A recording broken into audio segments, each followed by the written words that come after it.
And finally on the program, the Lagos State Domestic and Sexual Violence Agency, the DSVA, is enlightening secondary school boys on all forms of gender abuse and how to seek help if they ever fall victim. Take a look. Over the course of 6 weeks, 180 secondary school students, drawn from 15 schools in Education District 6 in Lagos State, were exposed to modules on sexual and reproductive rights that will lead them through the right moral path. To serve as a role model for other boys by living a life of integrity. As part of efforts to curb all forms of sexual and gender-based violence in Lagos, the State Domestic and Sexual Violence Agency turned its attention to educating boys in secondary schools on the dangers of sexual abuse. To be responsible breeds reward. To be responsible breeds more positive opportunities. Now, to be irresponsible, you do not get any reward for being irresponsible.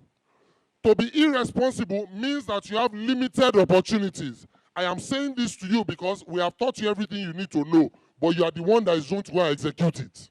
These students say they are the wiser on domestic and sexual violence issues and are excited to become members of the King's Club initiative, which helps with psychosocial habits. I really appreciate it for, impacting us, enlightening us on the positive masculinity, the right way a man or the male gender should use their power positively in the society. So far, I've learned about the gender-based violence, anger, how to manage your anger positively. I've learned a lot about promoting positive masculinity, like violence, meaning of violence, and how to stay away from it, even anger. I'm a type of person who have an anger issue, but since after their teachings and their enlightenment, I really know how to control my anger. I learned that women, we think whether we are stronger than women, that we can bully them and talk to them, but that's not right. Some people say it's only the men that can do everything, but it's not only them, the females can do. Teachers are part of the molding process, and they have some words of encouragement for the students as they pass through this critical phase. This program is a laudable one, and it's highly appreciated. With this program, I've learned that the status quo must change. And the children, the boys, should be the cream of the society, not the bane of the society. And it is better we catch them young.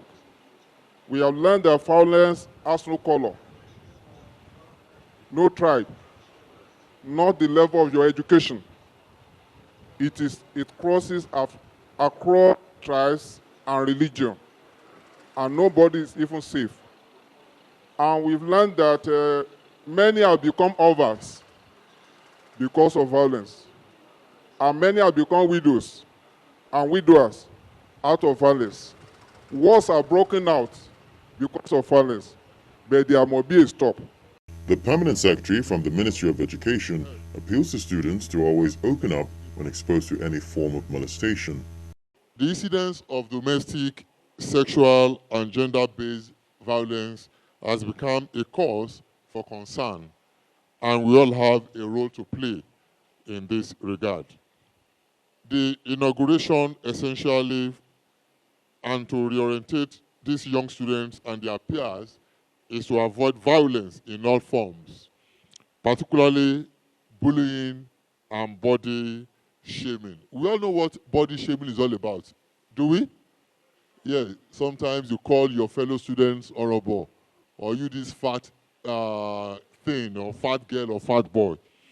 That is part of body shaming. When you use the body description in a negative way, that is body shaming. And these have impact on the mental health of the victims. The ones you shame, the ones you call these negative names, it has mental health. It has negative impact on their mental health. And the essence again is to encourage the young students, speak up and report to the nearest authority in the case of inappropriate behavior, bullying or body shaming, and provide support to victims. So if you are a victim, if any of your fellow students is bullying you, is causing you mental torture by calling you a robot, you this fat thing, describing you negatively, report to the school authority. Meanwhile, the Executive Secretary of the Domestic and Sexual Violence Agency says the state government will stop at nothing in eradicating the menace in Lagos. We're doing this because a recent research revealed that we have more of men perpetrating domestic and sexual violence. We also have statistics that revealed that a good number of sex convicts that are currently serving time in the correctional facilities were abused at a young age.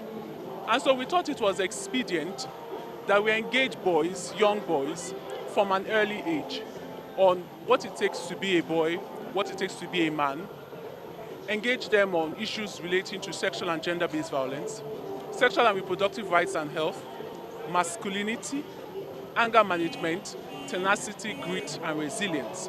And that's what informed the development of this curriculum, which we teach boys over a period of 6 weeks by seasoned mentors and facilitators.